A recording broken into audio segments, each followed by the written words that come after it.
Hey, Sooner football fans. This is the Sooner Football Fans Podcast. Today, Terry and Rob talk about the Sooners Media Day yesterday and some of the great quotes from it. And on the podcast, we have all the way from Tulsa, Steve Bullard. And we break down why Oklahoma would still dominate in the SEC and a lot of other Sooner facts. Sooner Football Fans is not affiliated with the University of Oklahoma, but we do have eligibility left. Booma. Hey, Sooner football fans. You got the Sooner Football Fans Podcast. Boomer, Rob. Boom, Terry. What's going on this fine evening, Rob? Which it'll be Tuesday when this comes out. So how are you doing this fine Tuesday? Well, I had to work a long shift today. So what were you doing? Working. Work? It's top secret. It is top secret. There's some people on the Twitters that asked me what I did at the stadium. I think some of them know, but it's not a secret. For those of you that are listening, I am the end guard and tackle. Into the bench, guard the water bucket, and tackle anybody that comes close. No, I'm the senior purchasing manager for the concessionaire. So if you eat it or drink it there, I bought it. So there's like two people that were asking, hey, what do you do up there? Because I tweet the pictures out sometimes. Yeah. So that's what I do. It's not very glamorous. Not as glamorous as sitting in here in the palace with Terry. I'm about to tweet out a photo. Yeah. Because if you... I got to suck in now. Okay. Yeah. Everybody suck in. All right. Okay. So if you haven't seen photos of our little studio / we call it the game room here at the Longhouse. Be clear, the game room. Yeah. It's basically where we have all of our Sooner and Steeler memorabilia. We used to have some Cardinals and Thunder stuff, but we had to move it out because the Sooner and Steeler stuff took over. But we had a little table. We tried to set it up to look like a real, studio and things like that. And it was a little bit crowded in here. And me and Rob aren't as light of foot as we used to be. And I was sitting on a stool. Rob was sitting on an old folding chair. So it was not comfortable. No. So the other day I decided I kind of rearranged the room, moved some stuff out, and moved some stuff in here, and we got a little couch, 2 chairs, mic stands connected to the end tables, and a little coffee table here with Sooner podcast stuff on it, or mixing board and stuff. And so now Rob's sitting here with his feet kicked up. We got now who we got? I thought we had the Padres game on. I turned it. We got the Yanks and the Devil Rays on. And we're going to talk some Sooner football.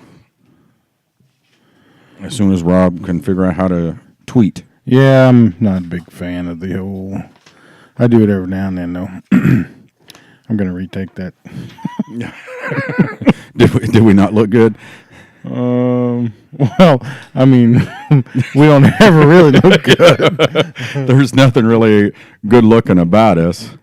Rob, your face isn't even in it, brother. Yeah, it is. Oh. No, it's not. Rob is the selfie man. I'm taking a selfie like an 18-year-old girl. Oh, you can't really see the game, though. Watching the Yanks now, so. Yeah, so I am sure everybody knows that yesterday was Fan Appreciation Day. I personally think they ought to just call it, Kids Day, which is what it is, and I'm perfectly fine with that. How about you, Rob? Yep. And then it was Media Day. So me and Rob, having the 15 listeners that we have here on the podcast, did we go to Media Day and have our input on it? Nope. In our defense, it was over 100. Yeah. So anyway, we're left to find out what happened at Media Day, just like you guys were. Watching the news, reading all the Twitter accounts that follow it, Sooner Scoop, Sooner Sports, who else? The Football Brainiacs, all of those guys who all do great jobs. And so I was looking at it last night and today, and I came to one massive realization, Rob. What's that? There is a lot of crap that you got to dig through to find anything good about Media Day or anything outside of the box. You know what I mean?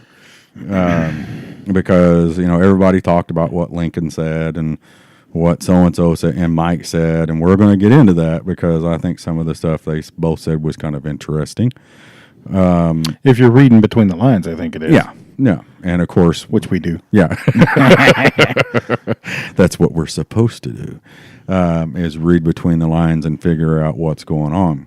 But, and then, finding, a lot of the quotes about, from the players and things that they talk about. And so we're going to get into that. And we also have a podcast guest, a Sooner fan, going to be coming on with us here in a little bit. Steve Bullard. Mr. Steve Bullard. From Tulsa, Oklahoma. He'll be joining us here shortly. So, but like we said, this is kind of our new format. And we got our new little studio set up. So we're kind of moving along like this. But I want to start off with the Jalen Redmond situation. Okay. Obviously Riley nipped it in the bud immediately. That was one of the first things he talked about. The 6'4", 244-pound freshman defensive end outside linebacker out, from Midwest City, out for the season. Now he was gonna play D line for us, right? I think so. I think he was going. I think he was listed at both. So. For the love of God, I hope he doesn't play the oboe position. He's bigger than oboe, so he shouldn't be. Yeah, I think one of the Brainiacs told us that he was quicker than most defensive ends. Yeah, he was as quick as a linebacker, but had the size of a defensive end. I think he told us that he was going to play down. But yeah. So, but the interesting, I knew we had heard things out there that were floating around that he had blood clot issues and things like that. I did not know it was blood clots in his lung. Yeah. So, and that's he's serious business. Yeah, he's been hospitalized, and forget about football and everything else. Sooner fans. I mean, yeah, we're going to miss him. He was expected to get some playing time and compete, but that's some serious stuff. You know what? All-pro linebacker died from blood clot in the lungs. No. Derek from the Chiefs. Derek. Yep. When after he had the car wreck, Derek Green Thomas. Derek Thomas. Derek Thomas. Is it Thomas? Yeah. Yep. That's what he died from. He had the car wreck and was disabled. He was paralyzed and then ended up having a pulmonary. He didn't have a car wreck. He just I don't know. It's been too long. Yeah, but he died of a pulmonary embolism. Yep. So, but that's hats off to the coaching staff and their medical staff. Lincoln talked about that, but and the focus with him was where it should be. It's getting better, and prayers going out to Jalen. Hoping that he heals and is able to come back and live part of his dream playing for the Sooners. But that's number two. Yeah, two big recruits, two defensive line big recruits that we are going to miss. I mean, if they say we're going to miss them slightly, then that means we're going to miss them a whole bunch. Yeah. So Michael Thompson from St. Louis, 6'3", 291-pound defensive tackle, out for the season with an ACL. So there's two guys. I thought he was taller than that. Yeah, that's what it said on his little bio. But okay. it is. again, two guys that were expected to make an immediate impact. How big, we don't really know, whether that is pushing the upperclassmen or outright starting. You know, It is what it is. So that's something that is, huge, I think. Yeah, we can't afford anybody not being eligible. Good grief. So not a good start on the defensive side of the ball, and we'll get into more on the defensive side. But I was looking at some of the stuff that Mike Stoops talked about here in some notes. Here we go. This is going to be good. I got something to say, too. Yep. Well, why don't you just go ahead and say it? Okay. Well, so everybody that listens to sports talk radio, and I do, I flip those channels a bunch, and you hear, what's the big man from Oklahoma State? The big offensive lineman from Oklahoma State that's on the radio. Oh, Sam Mays. Sam Mays. I really like Sam. And he talks about mentality a lot, about how a lot of those Oklahoma State fans, they're okay with, 9-3 or whatever the, record is, or 10-2. And that it's kind of a mentality that they have. Well, the comments from Mike Stoops, when he said, let me quote it here, talking about the defense, I would like to think top 20 or top 15 would be more realistic. In our league. I don't care what league you're in. That's not okay. That's not okay. Yeah. If he's okay with top 20, that means he's okay with average. Yeah. And I agree with you. I disagree with what he said. Right after that was obviously the last few years have been kind of off the charts with the type of offensive personnel that we've had to deal with. Who? I mean, and that's what gets me. Everybody keeps talking about the offenses and the Big 12, and they're hard to defend. What juggernaut? Oklahoma State was last year. Let's give them credit. They were one of the juggernauts last year in offense. But for the most part, they wish. It's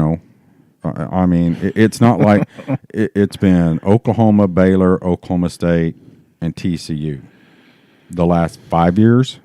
That's 4 out of 10 teams. And we're the only juggernaut offense, let's get real. Right. None of them are juggernauts. Even when Texas Tech was throwing it everywhere, I don't think they were a juggernaut. No. So, he basically said, it was a matchup between, the balance between defensive personnel and the guys you have to be going against.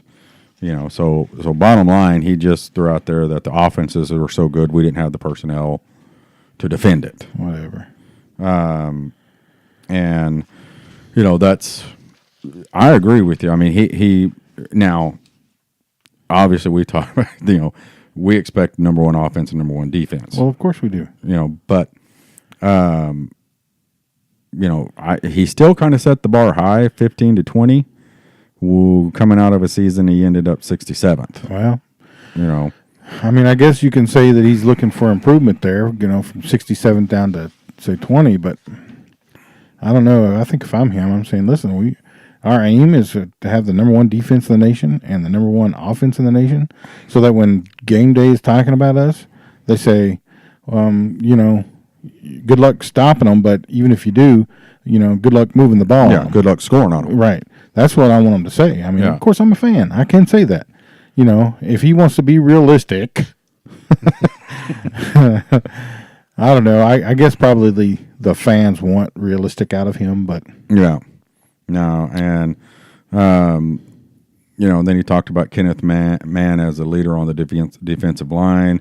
He brought up Gallimore and Amani Bledsoe have really taken that group.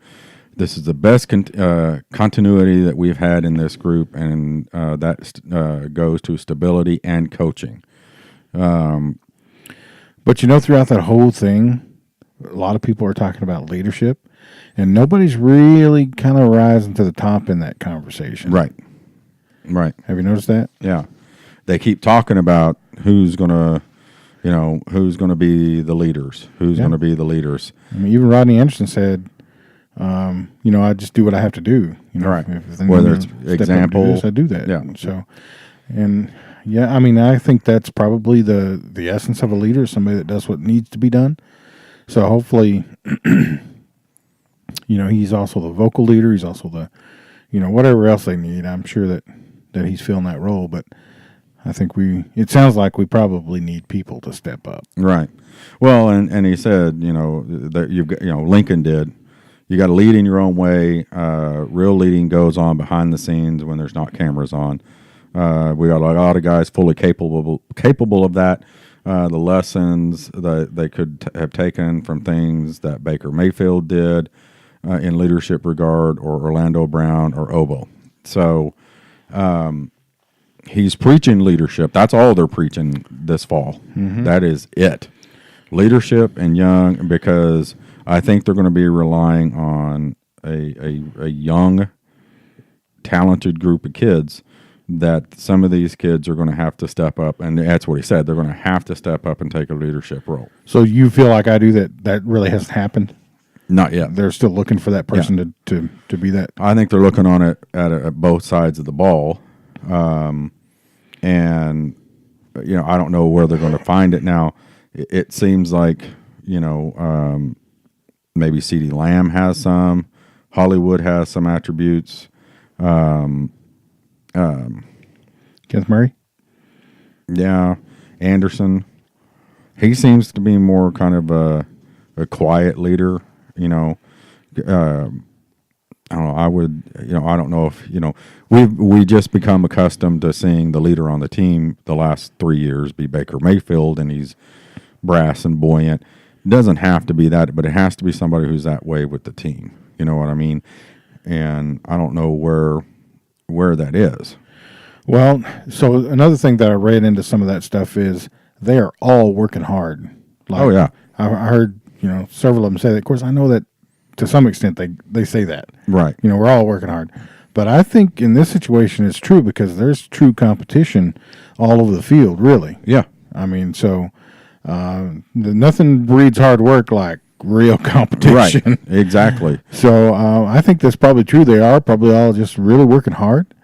So, somebody will emerge. So, somebody that's working hard and brings the rest of them with him. Right.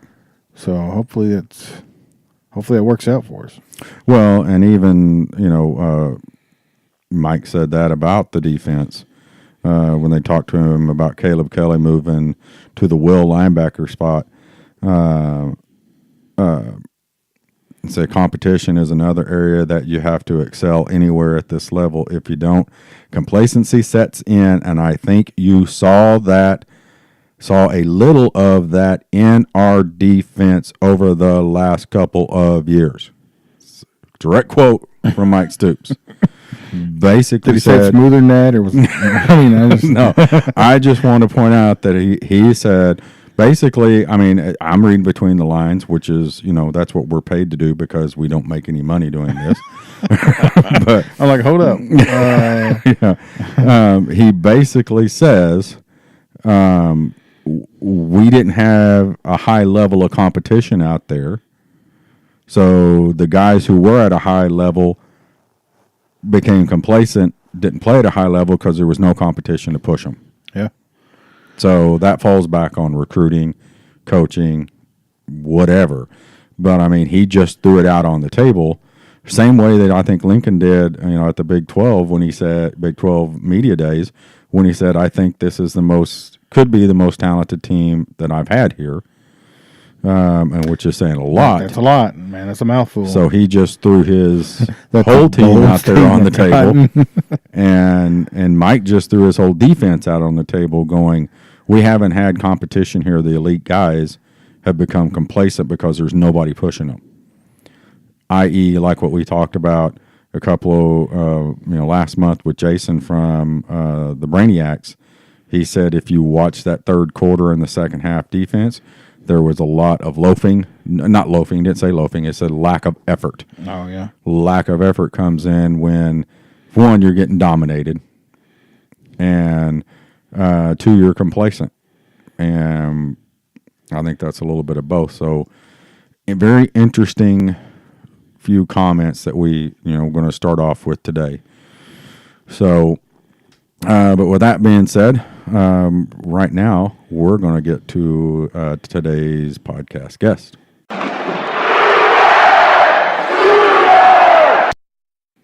All right, guys, on the phone with us all the way from Tulsa, Oklahoma. His Twitter account says he's Tulsa's most retweeted realtor, and we'll get an explanation of that, I think. But we've got Sooner fan Steve Bullard on with us. Booma, Steve.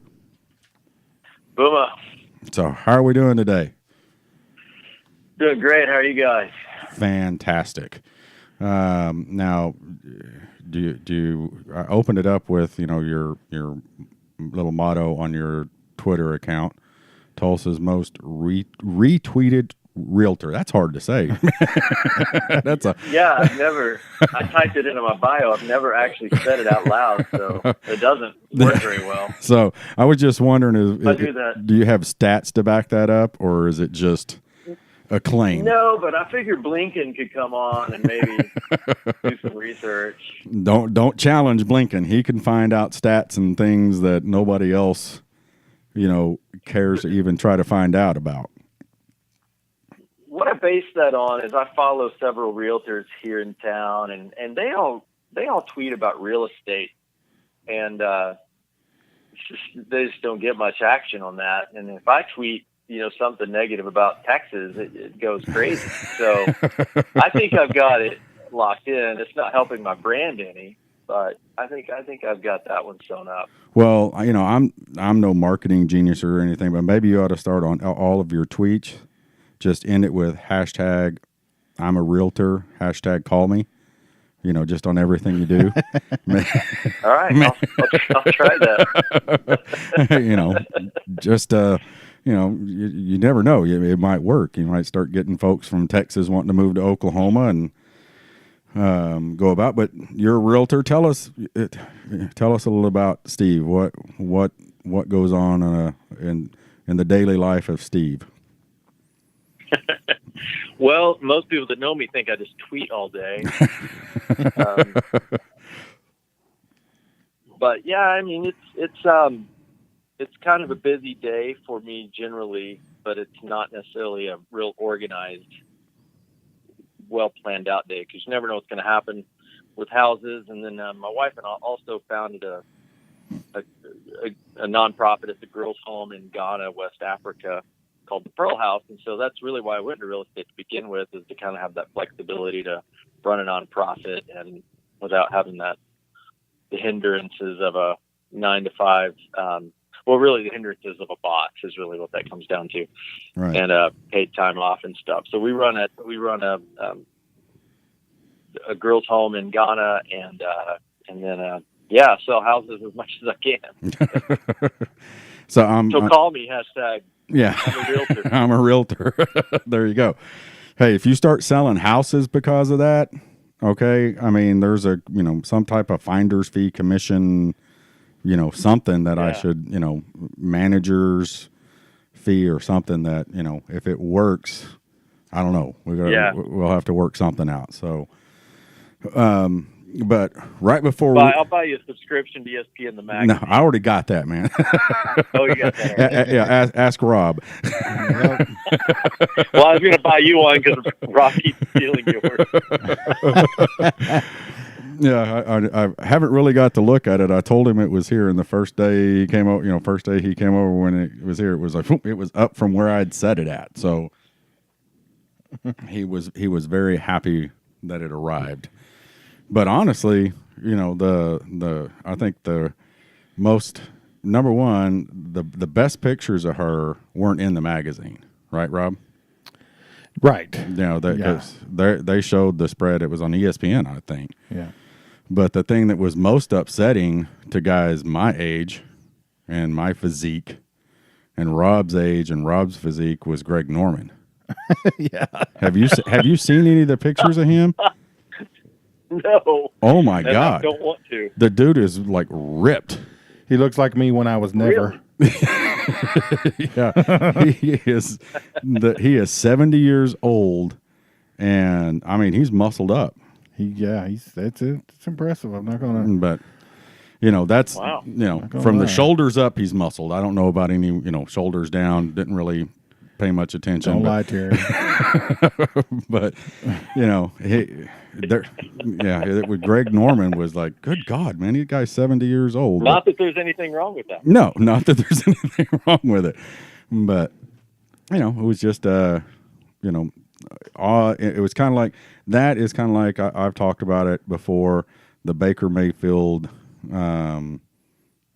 cover with the Shirtless cover. the shirtless cover with the stubbled chest, and that just makes me uncomfortable to look at. I don't know. Well, I don't. kind of uncomfortable to talk about. To be honest with you.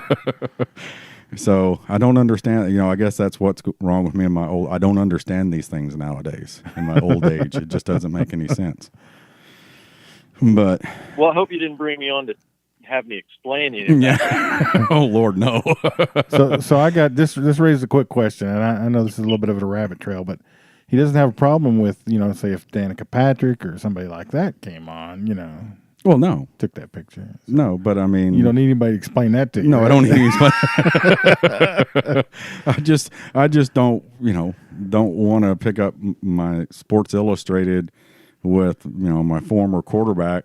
I don't know with that. That never mind. Okay, we're digressing very quickly. Yeah, let's move on.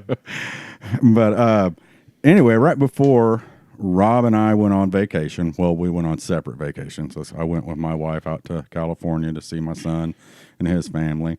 Rob dug up a golf course here in town for 5 or 7 days. But it came out, which when I read it, I knew, holy crap, this is going to hit the fan when, Lincoln brought up, basically the Georgia defense. And did that old, I call it the Bob Stoops comparison again, that look, basically we can compete in the SEC. Look what we did to the Georgia defense. Okay. I agree with, he wasn't meaning any disrespect. I don't have the quote right in front of me. I tried to find it, but that was basically what he said. And then right off the bat, the Twitter hounds and Twitter media jumped all over it.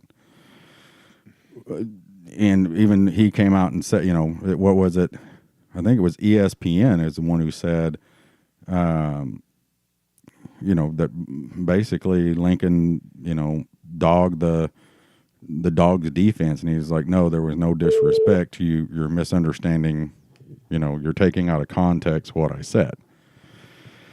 So you started, I guess, arguing the point with several people on Twitter as well, or not arguing. I don't like to call it arguing. It's making your point, making the Winning. point. Yeah, winning.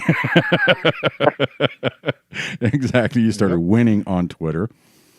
And, I mean, did you see it that way? Lincoln just stated a fact, that, hey, we competed against the best. He probably could have chosen his words a little more carefully because it doesn't take much to trigger SEC fans and media. Yeah. They're just kind of sitting around in the summer waiting for anybody to pick a fight with them so they can come roaring out with all their trophies. And when I say there, I'm kind of playing fast and loose with Alabama's trophies. Yeah. Because their shoulders are getting like ours carrying their conference around. Yeah, they're basically OU of the Big Eight back in the day and OU now. Yeah. So, Lincoln was exactly right. It would be very difficult for Georgia to post a top 5 defense in the Big 12 because of the style of play. And I think he made that point very clear. One of the reasons why they wouldn't is, well, first of all, they're not a top 5 defense now. They're actually number 6. Right. And do you hear that chime in the back? what is the ice cream truck going through your neighborhood? I don't know what. I'm Terry. sorry. I would say we're going to take a timeout and go get a fudge. I would say I'm going to cut this. We'll edit this out, but I'm not because it's hilarious. I've got my okay. I'm an easy gift person to buy for. Okay, Steelers or Sooners. So I have this room is full of Sooners and Steelers stuff, and I have a Steelers wall clock and a Sooners wall clock that look like scoreboards, and the Sooner one came unplugged the other day. I don't know how, and I plugged it back in yesterday, and now it has an alarm on it that goes off, I guess, every hour now. I don't know. It was going off at 7, and I don't know how to turn it off. I've looked, so I never knew it went off at 8 o'clock, and so because it didn't last night, so we're sitting here and it starts chiming. I'm like, oh great, here we go. So sorry about that. sounds like you need to give that away. Yeah, but you had a good point. Me and Rob both should have went ice cream and took it. Anyway, let's get back on your point. Yeah, well, that's kind of how it goes when you're talking to SEC fans. They use the art of deflection. Right. They get you onto something else like Alabama's trophies. And then they also bring up, and I noticed I followed a lot of other threads, which kind of inspired me to try to write the definitive work on the subject. But they kept bringing up things like, and it was like Mississippi State fans, people like that, saying things like, well, if you guys came over to the SEC, you wouldn't win 5 games, or you'd lose 5 games, or, and those kind of things where you're like, you can't even base that on anything. Right. You can say whatever you want because it's such a extreme hypothetical. So kind of led me to think a lot about what's going to happen if we go to the SEC. What would really happen if we went to the SEC? Like what would really take place? How would that work out? Because everyone over there thinks it wouldn't work out very well for us. Right. And who knows what's going to happen in 2025 or whatever year that everything realigns or doesn't, I guess, when the grant of rights re-up and things like that. So, I mean, that's a great question. How would you answer that? Well, they bring it up like it's a hypothetical, like you're just going to drop someone into the conference, like they're going to put a bag over our heads and throw us in the back of a truck and drag us somewhere, then drop us out in the middle of the field. And it is the SEC. Auburn, Alabama, that may happen. Have to play an SEC schedule. They'd take us. And I guarantee you. The reality is we're going to find out in about 2022 or 2023 or something like that if we're going to go to the SEC in 2025. We're going to have 2 or 3 years to tell recruits, hey, we're going to the SEC. I mean, by the time we play an SEC game, we're going to have recruited toward that. I mean, we're pretty much an SEC team the day we start in the SEC. And that's the other thing they forget is we become an SEC team if we come to the SEC, and they don't really think about what that means. It means if we win the national title, they're going to claim it. Yeah, for sure. So let me ask you this: do you feel like our past ones already are going to get claimed?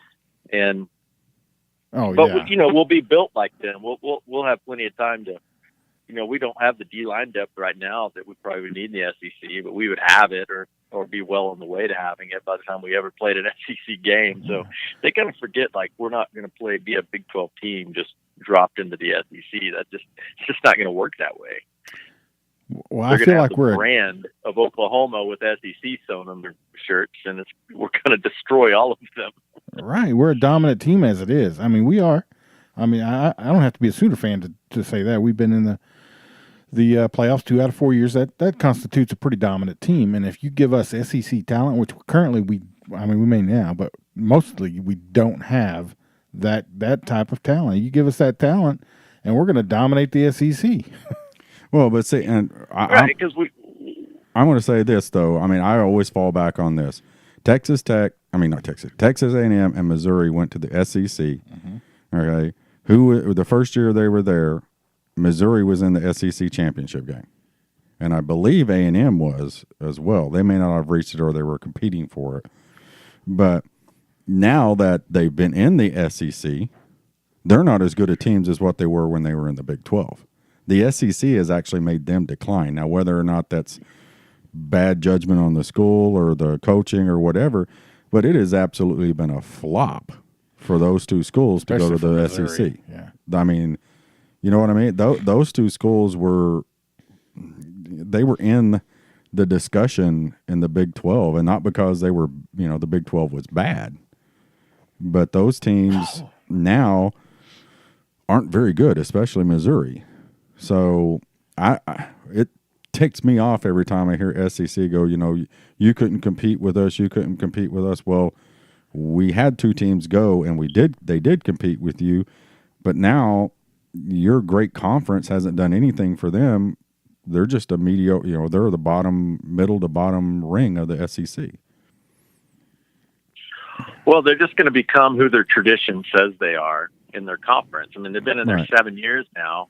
So great point. Missouri's going to be Missouri, just like they were in the Big 12. They had a little run where they were pretty good in the Big 12, and it carried over a little bit into their SEC years. But ultimately, they're a traditional 4-8 to 7-5 type team. Yeah. I was there when we beat them 77-0. Yeah. Yeah. So what you're saying is they're just like OSU, right? Yeah.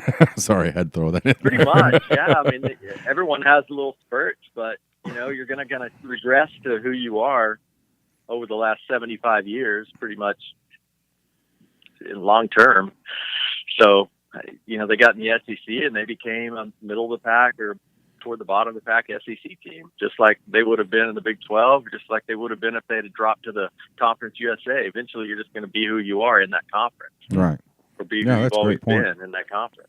Yeah, and Oklahoma will be the same way. Put us in the SEC 7 years, and we may not dominate the SEC like we dominate the Big 12 because there's much better teams over there, but we'll win as much as anybody else.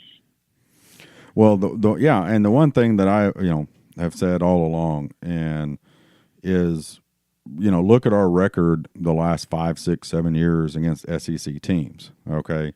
We beat Alabama, everybody, Sooners always bring up the Sugar Bowl. Well, we beat you. So that's the last time we played you. Yeah. So they bring it up if they beat us. Right? Yeah.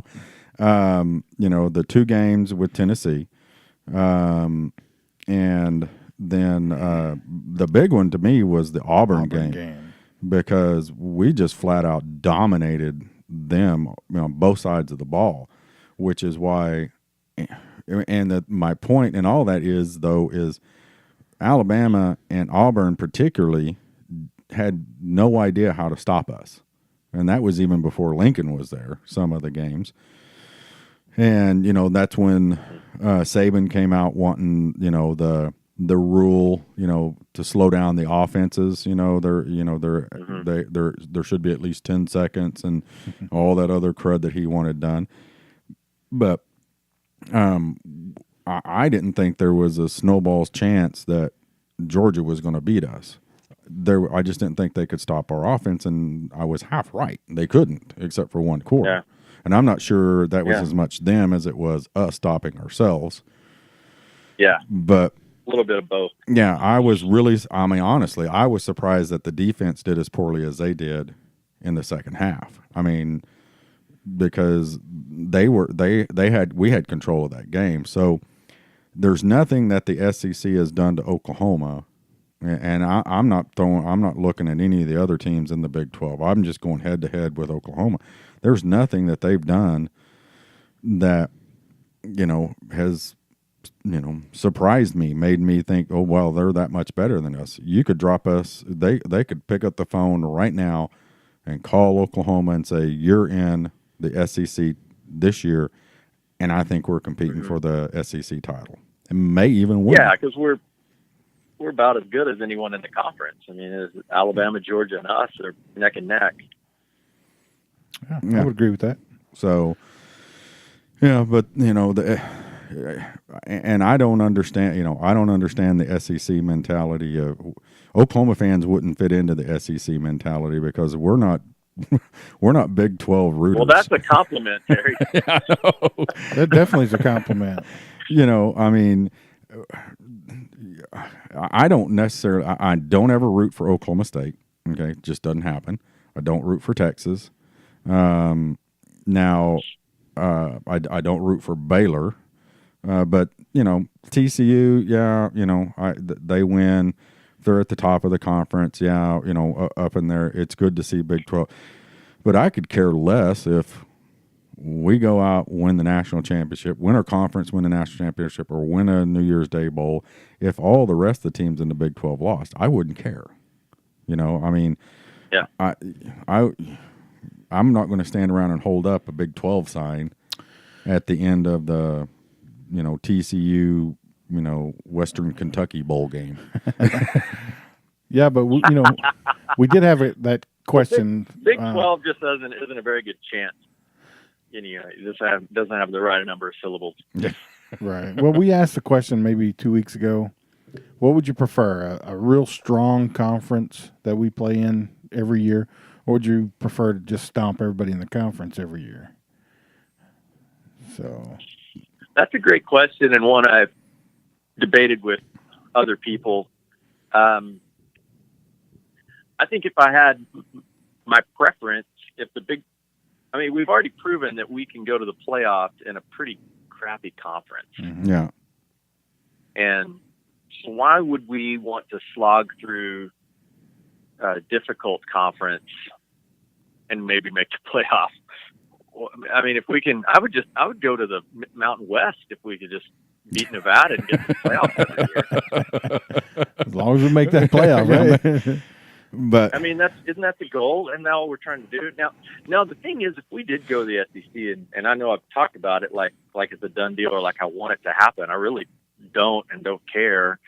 But if we go to the SEC, we're going to increase the number of teams in the SEC, and someone will surely go with us. And you kind of assume it would be another Big 12 team. I guess it wouldn't have to be, but they would realign, and no way Alabama wants a piece of us. And I don't mean to say it like that, but they wouldn't. That would be silly for them to put Alabama and Oklahoma in the same division. Oh, Plus, yeah. Geographically, it doesn't make sense. And we would play 7 games every year that would not be that different than what we're doing now.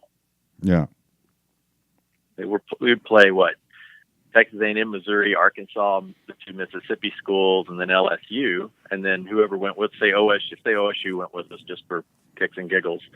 That's not that different. And then we play 1 crossover game, I guess, right? Because yeah, SEC's been pretty strict that they're not going to go to 9 because they need to play, Wofford and Sanford and stuff. Yeah. It's important. Those are some big traditions, man. They got to hold them up. yeah, So, we would play Tennessee. If we went to the SEC, Tennessee is visiting Norman more now than they would then. yeah. Well, I think I agree with what you're saying, but I think whenever the realignment comes, you're not going to see Big 12, SEC, ACC. You're not going to see that anymore. I honestly think you may in a fashion just to keep the grandeur of the conferences, but I think it's going to become what I honestly believe they were trying to do initially when all this started happening was 4 mega conferences. It's just that simple. And you may call it the SEC, and you got the SEC East and West. We might be in that. You play your conference at the end of the end of the season. You play for a conference championship, and they can cross over those conference championships. The SEC East could play the ACC West champion. Yeah. They're going to form a playoff with it, I think, and the only way to do that is to bunch all these teams up. Number one, take some teams that don't need to be Division I, and maybe make a Division 1A, kind of like what we did. Oklahoma did with 6A. We got 6A1 and 6A2. Well, we're going to have the same thing, and then you're going to truly play. Have these teams and conference champions, or divisional champions play for the conference championship, and that's round 1 of your playoffs. And then you're going to play it up, which is they're going to put it to, I think, at least an 8-team playoff. They have to, because we college fans it's never good enough. Back in the day when, the AP picked our champions, was like, well, that's no true. It's, it's the writer's decision. So then they went to the BCS system, and then everybody loved that the first couple of years. And it was like, well, now, we're leaving, 2 and 3 out, or 3 and 4 out. That's not fair. That's not fair. So, okay, we go to a 4-team playoff, and everybody goes, there should be 8, so we're not going to be happy until it's a 62-team playoff like that. Oh, that's not possible. Yeah, I agree. But I mean, it has to be more. It has to be more than 4. I mean, it certainly seems like it's trending that direction. And can you believe that it's just a few years ago that the national title was crowned by basically the cumulative vote of 126 Barry Trammels? I was going to say Barry Trammels, but yeah, it was just guys' opinions of who was number one. No science whatsoever to it. Just whatever they wanted to say, whatever they wanted to do.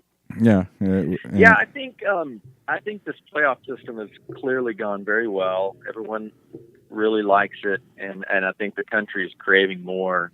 I think they just need everyone to kind of get past their bowl traditions and things like that, and they're slowly going away. So I think you're right. I'm sure it'll be 8 teams pretty soon, and I wouldn't even mind it being 6. If that needs to be our next step, and give the top 2 teams a bye. And that's fine. And they can find 8 teams that deserve it. They can keep the bowls out there. I mean, you know what? Have the top 8 teams. You make the playoffs, and I think it should be conference champions. If you don't win your conference, you're out. Okay, unless you want to have a, if you're going to leave it 5 power conferences, then the 5 power conferences gets in, and then you have 2 wild cards. And I don't think they should be, if it's Ohio State is sitting there, with Wisconsin winning the conference. Well, you didn't win your conference. You're a Power 5. You didn't win your conference. You have no business in the playoffs. Well, if that was the case, Alabama would not have won a national title this year, and they shouldn't have. Which is why I'm for it, really. Yeah. Well, I mean, anything that hurts Alabama. You look at it's just like, last year when Mike Leach went on his, preaching about playoff systems. He went all the way down to Little League. Well, let's see. You win your city championship. Then he goes, every division of football has a playoff, and that being in that playoff means you have to win your division and conference. Well, division in pro, which is basically conference. They call it division, but it's basically a conference, except Division I football. Everybody else, they put you, you're in your little region, and you got to win that region to go into the playoffs. And it just doesn't make sense. And they can say all they want about, it's a long season and the wear and tear on these kids. I mean, football we all know is a violent sport. It's hard hitting. It's a lot of work and all this other stuff. But we got basketball players playing 3 games a week for how many straight weeks? Mm-hmm. I mean, when you have FCS teams doing it. Yeah. So I don't see the issue with it. Well, this year was their argument, though.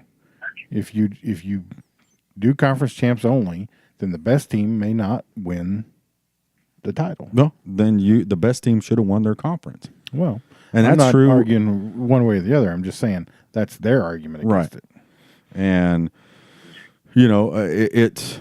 And I agreed with Herbstreit. Did you watch the announcement last year when they announced Alabama? Steve, did you see that? Yes. Yeah, Herbstreit got up and walked off the set. And I agree with what he said is like they have taken the luster out of winning your conference.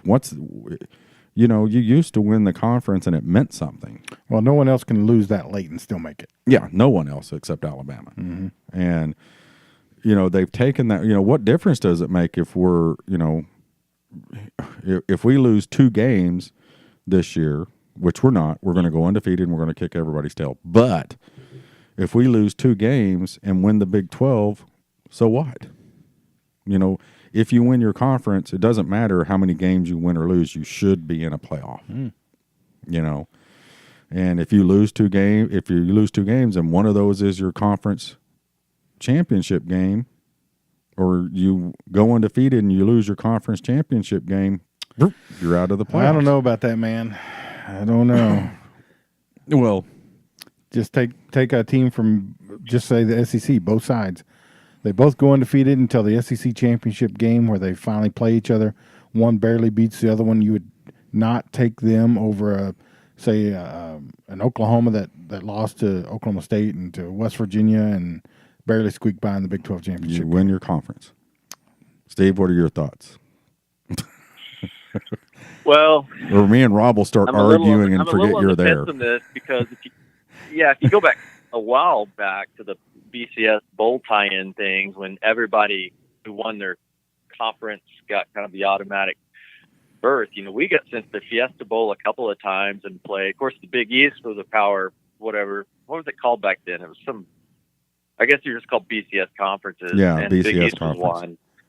And, Connecticut wins their conference, so we have to play them. And, they were terrible. And there were a couple times Florida State won the ACC, and they were like 8-4, And so I know you have some years where your conference champions aren't probably playoff worthy. So you would have a couple of those. But I think that's kind of an outlier. I don't think that happens very often.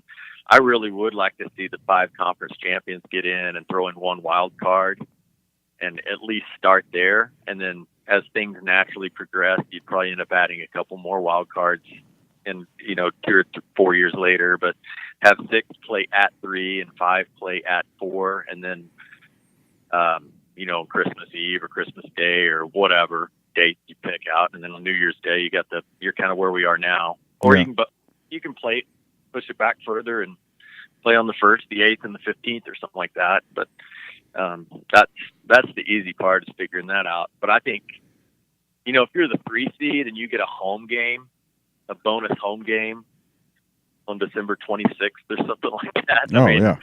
Imagine. Could you imagine actually getting to watch college football in December that meant something? Because going to your home stadium and playing Ohio State or something in a game that was kind of serendipitous. You didn't know it was going to happen until the selection show 3 weeks earlier. And I think that would be pretty cool. I don't think there'd be anything wrong with. I think it's going to be difficult to go to 3 neutral sites all across the country. Oh yeah, that would cost too much money. If they do the playoffs, home and home, the top seeds get the home games, regardless. And you're going to have some upsets in the playoffs. You're going to have a time when, Boise State, jumps up and bites, hopefully Alabama and not us, because we're all sick of still seeing, hearing about that. But you're going to have that happen, and which is. The great thing about a playoff to me, is, you got to bring your A game. And I always throw out the Patriots. I cannot stand the Patriots, don't like the Patriots. But when the Giants beat them in the Super Bowl, when they were undefeated going in, the Giants weren't the better team. The New England Patriots were the best team in the NFL, and they got beat that day. It didn't matter whether it was the Giants then or if it had been the Steelers 2 games earlier. If you're undefeated and you lose in the playoffs, you're done. And that's just, if you're a conference, it comes down to your conference championship and you lose, you're done. You go play in a, like I said, they could keep the bowl system for teams that didn't make the playoffs. Here's a reward. Go play in the, the Camping World Bowl and, have a good time, and Camping World Bowl champions. And some of these players are taking bowl games out, because if it's not a meaningful bowl game, some of these players are going, yep, I'm not going to play. I'm not going to get hurt. I'm going to get myself ready for the draft. So players may nix that. Yeah, absolutely. And I think the bowl system would be better. Well, I think everyone agrees if we have a few less bowls, it'd be better. But if we, I would like the bowl selection committee to pair up all the bowls too. I think bowl tie-ins are very boring, and they create some of the same matchups every year.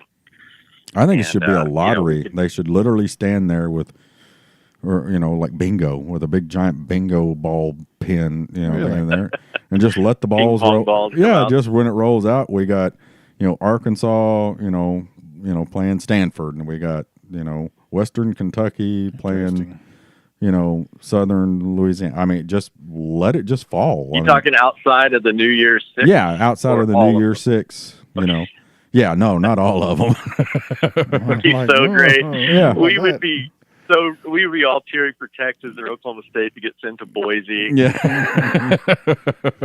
If Texas made a bowl, you mean? Yeah. Have to play Ball State. And that's a bowl Bowl. that needs to go away. Who in God's name wants to go to Boise, Idaho? Well, I say keep it if Texas could get sent there. I mean, I've watched some of those bowl games. That is the most miserable looking crowd and game because, there's nothing up there but cold weather. I mean, that's all that's in Boise.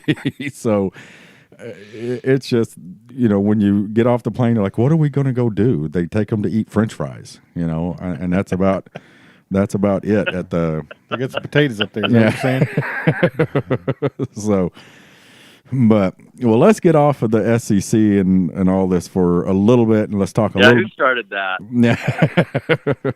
A little bit of Sooners. Tell what's your expectations of the coming year, whether it be quarterback, defense, special teams, Lincoln Riley versus the world of coaches, Mike Stoops. What are you looking forward to most this year?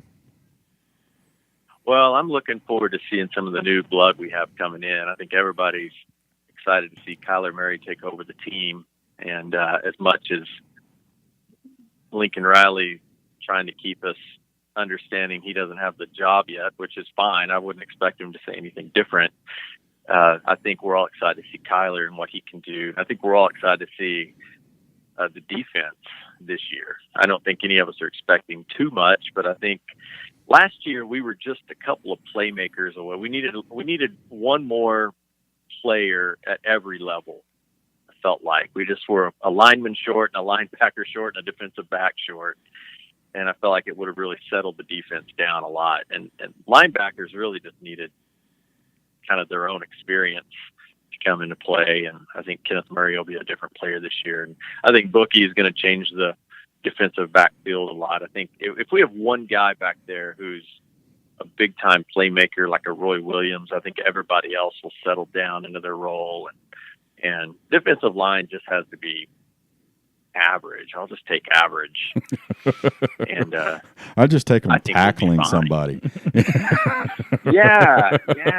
And I went back and watched a few games this year on YouTube just this summer, and some of these games you're like, oh my gosh, this is terrible. I mean, I rewatched the Tulane game, and those first three drives, Tulane just went through us. Yeah. Kind of like Georgia did in the second half. I mean, only they didn't have Sony Michelle. They might have had Michelle, like some girl back there, but not. And they just kept. Steve said that, not Terry and Rob. Steve said that. But they just kept going up and down the field, and it was very disheartening to see that. So hopefully this year we can shore that up. And then, if you really want to, if you haven't cussed enough lately, watch the Texas Tech film. And I haven't cussed enough lately. Okay. On YouTube, you can watch, what's it called? No Huddle, I think. Yeah. Like a 40-minute version of everything. That's fantastic. Watch them. They went up and down. We weren't even out. We might as well not have sent a defense out on the field. They wouldn't have scored any faster on us every time. And the linebackers were like, they were having to email the linemen. They were so far back. It looked like they were 11 yards off the line of scrimmage or something. Right. And then we switched to a 4-man front, and they didn't score really the rest of the game. Yeah. It was pretty obvious, that we were out of alignment and just the different things we could do. So hopefully we'll step it up a lot. I don't think anybody can possibly stand to watch what we had to watch last year when we were on the defensive side of the ball. Yeah, that's a 67th rated Offensively, defense. we just have so many more weapons this year.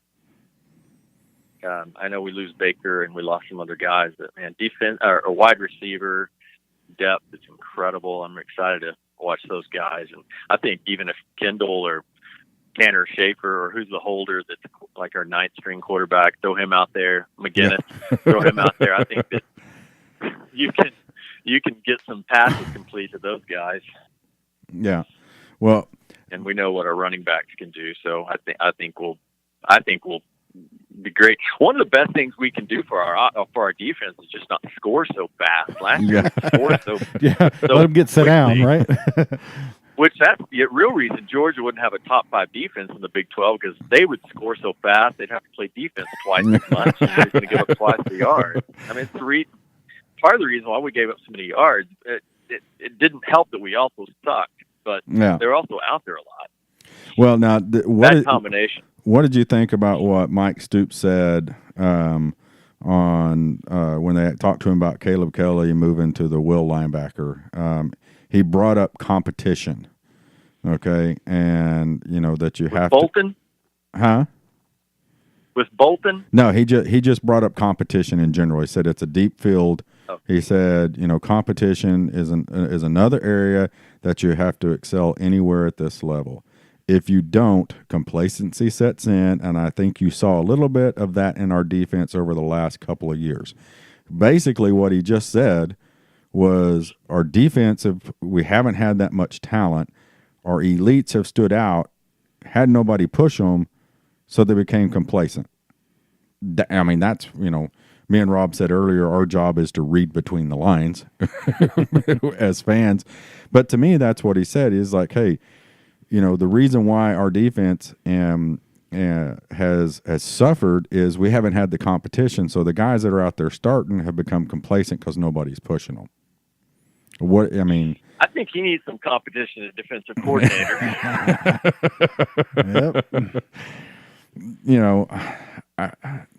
He has, and again, I will. The only time I will ever say fire Mike Stoops or fire anybody or get rid of anybody is on game day, okay? Mm-hmm. Because I have the right to. Then I'm mad, and I may have a few beers in me, so I can say anything I want at that point in time, okay? But he's our defensive coordinator. I want our defense to do good, okay? But he has a way of subtly trying to deflect. This isn't my fault. The reason why we've had an issue defensively is because the players have become complacent because they haven't had the competition there. Is it just me, or did he just deflect that off of himself? Rob, he did. Help me out. Somebody. I think he's deflecting it off of himself, but it bounces right back to him, because who recruited the competition? Who's responsible for, having a Dakota Austin as our starting corner? And nothing against Dakota Austin. I like that guy, but he probably wasn't the body type that you need at starting at Oklahoma, and I don't know. Mike just says things that are just so captain obvious sometimes, and we're like, well, yeah, everybody knows that competition is good. Clearly, we need to up our talent level in defense, and I read that thing. He's just talking. He's just saying stuff, Yeah, it's also his responsibility to keep those players up. Kind of like what I'm doing right now. Yeah. Yeah, Rob, what'd you say it again? It's also Mike's job to keep those players, up for it. You don't become complacent. You go sit on the bench, and I'll play somebody else, and I don't care how good or bad they are. Yeah. If you're not going to give me 110, then you're sitting. So he's just. I don't know. It's Mike's job to do that. However he does it, I don't know, but. Yeah, throw someone else out there anyway. So here's a question that everybody's talking about. So do you honestly do you think it is truly Kyler Murray's job?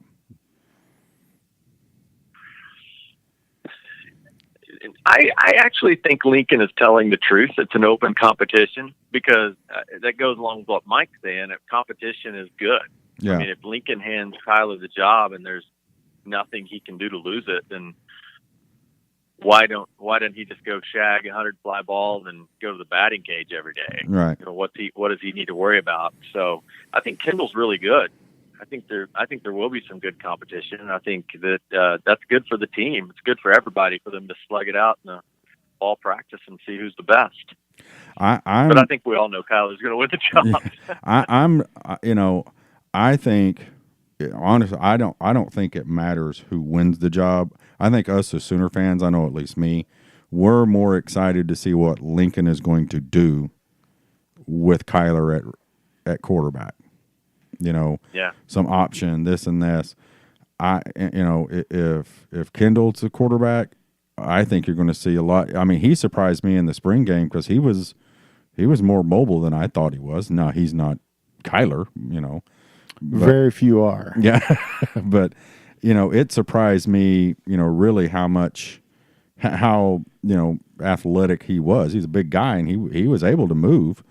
So yeah, I think us as fans, and we just expect, well, it's his, and I'm excited to see what he does with that type of quarterback, because it's obviously with the quarterbacks he's getting now, Spencer Rattler and all and such, is he's going to that mobile, run and gun type of quarterback. I think. Yeah, and I like it. Yeah. Well, I think we're going to see a lot of new stuff, because when you got an athlete like Kyler Murray back there, you've got to put it on a showcase, don't you? Yeah. Yeah. I mean, I think our offense was pretty dynamic under Baker, but I think Kyler gives us another avenue of Another which dimension to explore. So, yeah, I agree. But you remember when we had Trevor Knight at quarterback, which some people might have tried to black out of their memory, but when he started, he kind of quit running. Remember there was kind of a time where he just kind of quit being mobile, and like he was maybe being coached to be. It's probably to try to protect him from injury, but it kind of took him out of his game, and we all knew he was we were better off if he took it and ran with it than threw it most of the time anyway. Yeah. But it kind of messed him over, a little bit as a effective quarterback. Yeah, and then the when he got momentarily paralyzed in the Baylor game on that late hit, that that ruined him for a couple of years. I mean, he wasn't the same kid, which I don't blame him. I mean, if I got hit in a football game and landed on the ground and couldn't feel anything but the end of my nose, I'd, I might shy away from getting popped every now and then too. We've kind of been there, done that, though, haven't we? But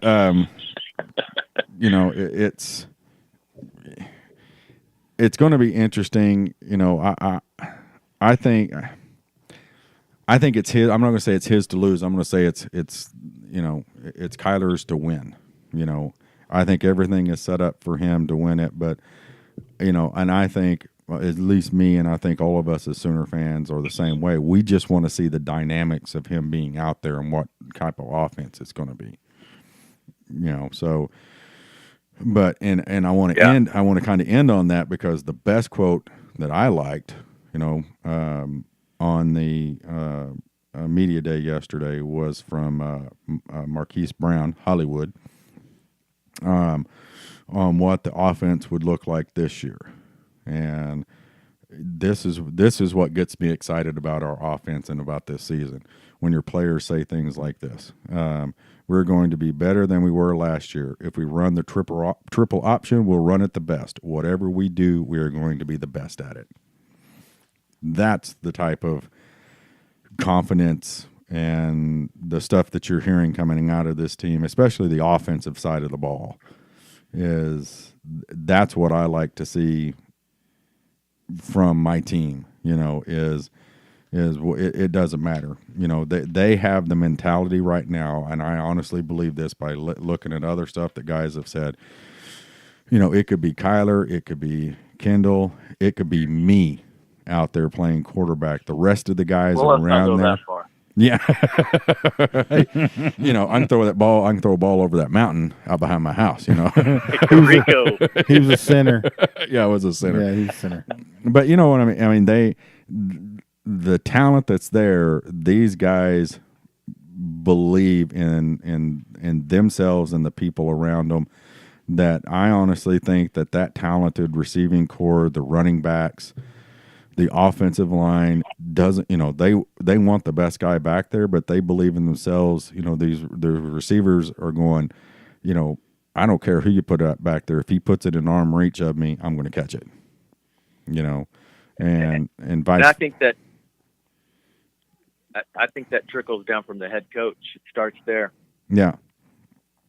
And which is why I think you're seeing that a little bit trickle over into the defense. They're starting to do it because they're no longer, following, they are following Mike, but, they're not, Riley's put an emphasis on that is we got to get bigger, faster, stronger guys and be a more dominant and I think defense. He's going to hold them to that standard. The moment for me last year with Lincoln Riley, when I knew he was our guy for a long time, he kind of won me over anyway, from day one. But his moment last year for me was at the end of that Oklahoma State game. We get Trey Brown gets one of his two discounted interceptions, and they call what's his face for targeting. Was it Will Johnson maybe? Yeah, I think so. They call him for targeting, and they go to replay for about 3.5 hours, and they're huddled up, and they come back, and they say targeting, and turned out it was before the intercept, before the change of possession, Oklahoma State's ball, first down. And as fans, we all kind of went, well, that's the game. We just lost the game right there. And it cut to Lincoln on the sideline. He didn't yell. He didn't lose his mind. He didn't throw a headset. He just huddled up the defense and said, all right, let's go. Let's go get them. Yeah. Stop them. Mm-hmm. And they did. Even the most diehard Sooner fan has to admit they were kind of shocked we kept OSU from scoring. Yeah. Right there.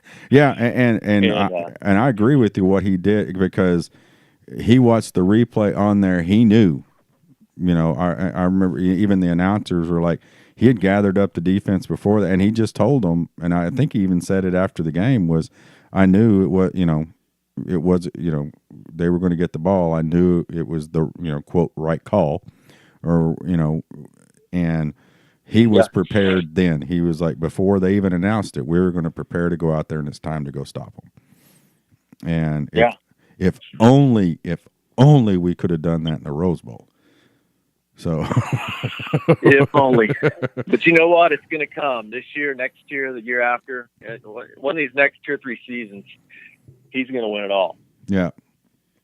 And it's about time. We were talking to Brett, Angry Sooner, on today's podcast, and we were all kind of in agreement. Is we're happy to win Heisman's, but we would much rather win the titles than win the Heisman's. Mm-hmm. We've had 3 quarterbacks on, number 2, number 1 ranked teams in the year, and at the end of the year, and got a Heisman Trophy, but no championship.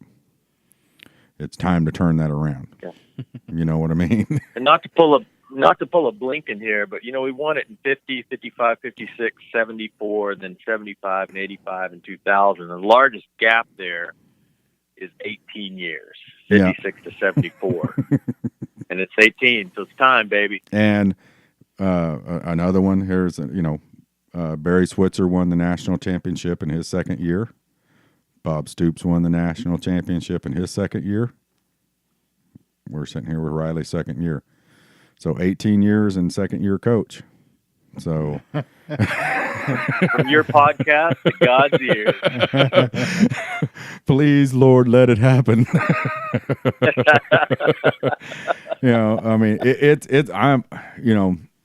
I'm just excited. Me and Rob are. I know we're just getting excited.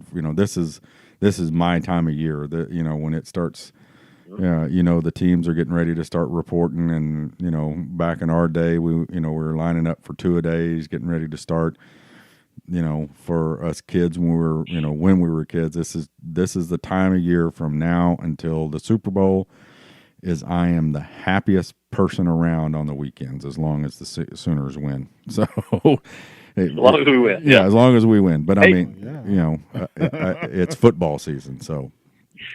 Another one to think about too. You remember Tennessee's greatest quarterback of all time was Peyton Manning. Peyton Manning, yeah, sure. And he didn't win it. Yeah, he left, and the next year they win it with T. Martin. Yeah. So, Kyler Murray. Yeah, I mean it's better be our T. Martin. Yeah, and it's time for somebody to dethrone the Alabama and Clemson, knock them off the ledge, and maybe it's us and Georgia start thumping heads for the next 4, 5, 7 years, which would be a good thing. But it's I think the Sooners report I think the 3rd, so we're about a week away. So, what a dream season it would be to beat Alabama and Clemson in the playoff. To complete a national championship 14-1 season, because we'd have to lose to Texas because we can't have nice things. That's why we can't have nice things. This is true. But we'd win the title. That's all that matters. That's actually a good question, Terry, that we need to bring up. Who would you rather lose to if we were going to lose, Texas or OSU? Because they both are. Oklahoma State would hang a banner in their stadium if they beat us during the national championship. There'd be some T-shirts. I'm not even going to lie about that. Yeah, and then they'd all be hollering. Where are the OU fans? Y'all don't have nothing to say now. Well, nobody has anything to say when they get beat. I mean, they call us all bandwagons. I mean, it cracks me up. The few times they beat us, and when they won a couple of years ago, they're like, oh, where's all the Sooner fans now? You're not out here talking smack. Well, who does that? Who gets beat? Whether you agree with the winner or is close, who is sitting around going, oh yeah, well you couldn't beat us next week? I mean, come on, that's the dumbest statement. Where y'all at? Where y'all? Well, I'm not going to come out and talk smack when I get beat. I mean, we're not Conor McGregor. We're not that crazy. So, but hey, here's a question for you guys. Okay. Since we're in this little Big 12 cycle of having the championship game, and we play everybody, then we have to play them again kind of thing. Yeah. How great would it be to beat Texas twice in one season? Yeah. Hey, that would be awesome. We could close that gap they got on us. Yeah. Do you know what? I mean, think about it. I thought about it last year, and it's going to happen at some point. Could you imagine the crowd at Jerry's World for OU Texas conference title game? Okay, you can talk all you want about OU Texas weekend. When that happens, that will be epic. It may even be the first sign of the apocalypse. I don't know. It would be flat out crazy in that place. Don't you think? I mean, come on. Well, plus you have a little bit more of a screwed up ticket situation, so we'd be mixed together a little bit more. God. No, they would have to they would have to go no. When they make it, we split it. It's horseshoe to horseshoe. We ain't letting them intermingle. Yeah. That's probably for the best. The teams get a certain allotment, but there's about 40,000 seats that have already been sold to whoever. Yeah. They're going to go up on StubHub and different places, and it's just going to be a mishmash of fans. It'll just be every play they could cut to like a section in the stadium and just see fist fights. Oh man! Especially with the 6-point, beer on tap flowing down there, it'll be it would it would be epic on the field and off the field. So. They wouldn't have kiss cam. They'd have headlock cam, Yeah. punch cam, Suplex cam, top rope cam. But yeah, that's going to be fun when that does happen. It will. I mean, the media is going to eat it up, especially if the one team's undefeated and the other team's only loss is the other one. And that would be epic. It's a real. What could happen this too. year? Texas has the talent. I mean, the Big 12 is not that great if they just could get out of their own way. They Well, have the defense for sure. No, they have some talent. Some. You're willing to go that much, huh? They don't have. That's what their own coach said. Oh yeah, some. Yeah. Yeah. So, Oh well, there wasn't a Herman. 2-hour pause there. So Yeah, there wasn't a 2-hour pause. You didn't get it then, did you? But yeah, he goes. Oklahoma. Goes to the playoffs. One overtime away from winning it. They had 4 All-Americans. What's Texas got to do to? Who do you have like that? What's Texas got to do? Do you have anybody like that? And he was pissed. He was mad. And Was it 10 seconds of dead air? it was either 10. I think it was 10 full seconds of dead air, and just angry, Which is like angry twitching. 40 minutes. Yeah. yeah, it's forever. Yeah, we're just hanging on it. Like, is he going to say something? Yeah. You If expect? we had 10 seconds of dead air that you didn't edit out, Yeah. everyone would just think their iPhone died or something. Yeah, but I kept honestly when it was sitting there when I watched it, people were saying, "Oh, you got to see it," and I didn't see it live, and I was literally thinking, "Okay, this guy's gonna, Herman's gonna raise the double birds to him." I mean, that's what he looked like. Is I can just put them both up, and nobody will hate me for it, But yeah, and then just some, and you caught me off guard with that question. What? I mean. Hey, I'm all for coaches speaking their mind, with censor. I don't.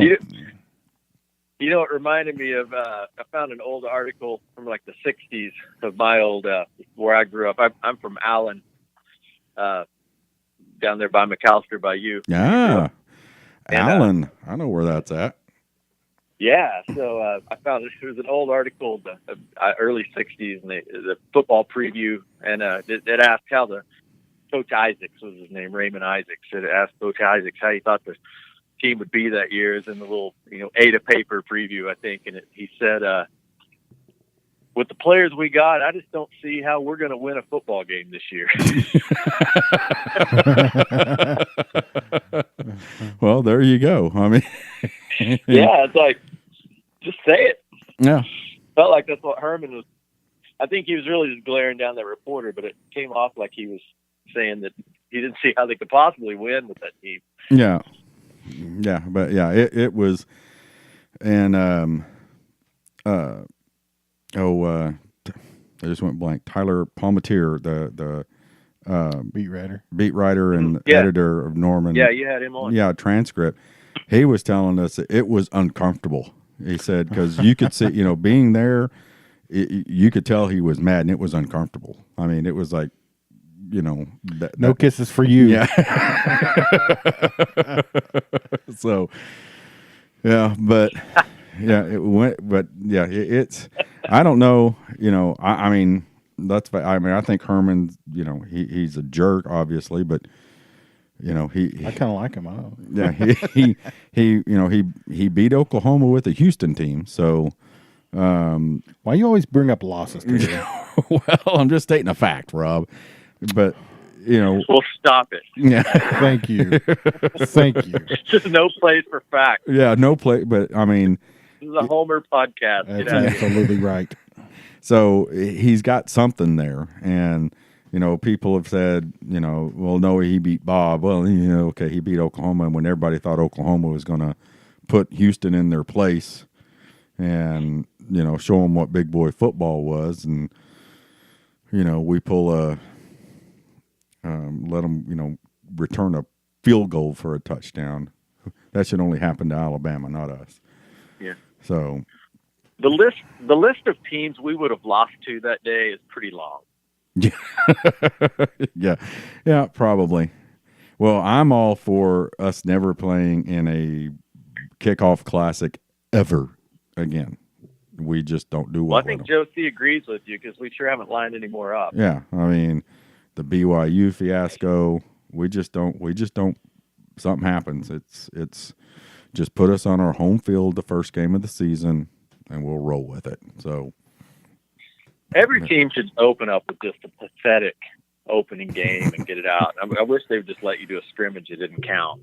Yeah, you know, waste your season to go up against somebody dangerous when you're not didn't quite get everything ironed out yet. No, but well, anyway, I think, man, that's about the time we have to go ahead and move on. And you know, Steve, we really appreciate you coming on. I hope you enjoyed it. Hope the fans out there enjoyed it. And I had a blast. Thanks for having me. And you know, we're having some some cool stuff going on this season. And you know, we've already talked about the FAU podcasting group. We may be doing one with them, a podcast with them, as well as the I'm reaching out to other podcasters, but we're in touch with FAU and UCLA, the Bruins podcast, What's Bruin podcast, I believe is what it's called.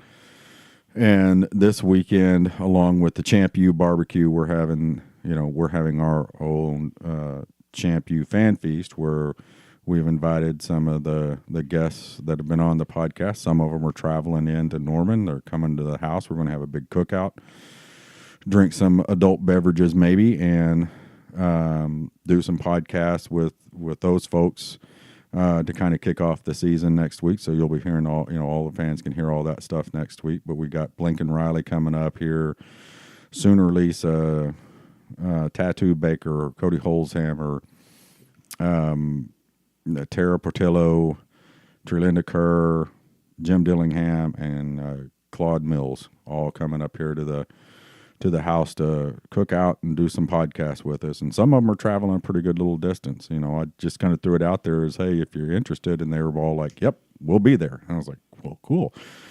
So we got that, and we got some other stuff that I'm not going to share yet that we're going to do during the season. And Steve, definitely will be getting in touch with you to do some of the stuff if you'd like, pregame and during the season stuff, if you're interested in doing some of that. Absolutely. All right. Rob, you got anything else you want to? That's it. That's all, except for just let everyone know that you're wearing an Arizona t-shirt. So yeah, it's a cool shirt. It's an Arizona muscle shirt. Nope, okay. Nope. Just so everyone knows I'm wearing. Hey Rob, an what's t-shirt. the Padres score? Oh, let me see.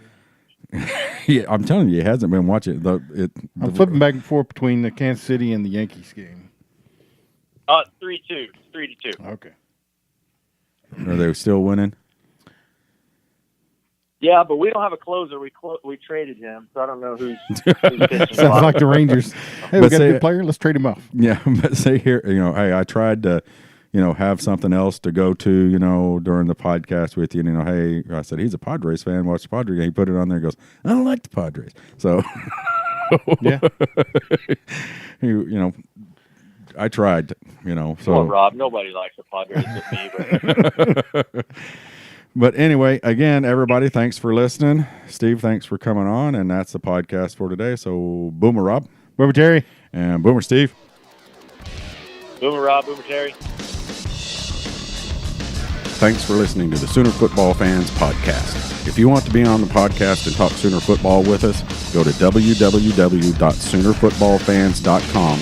Click on the How to Be on the Podcast tab, fill out the form, and we'll get you on. Boomer.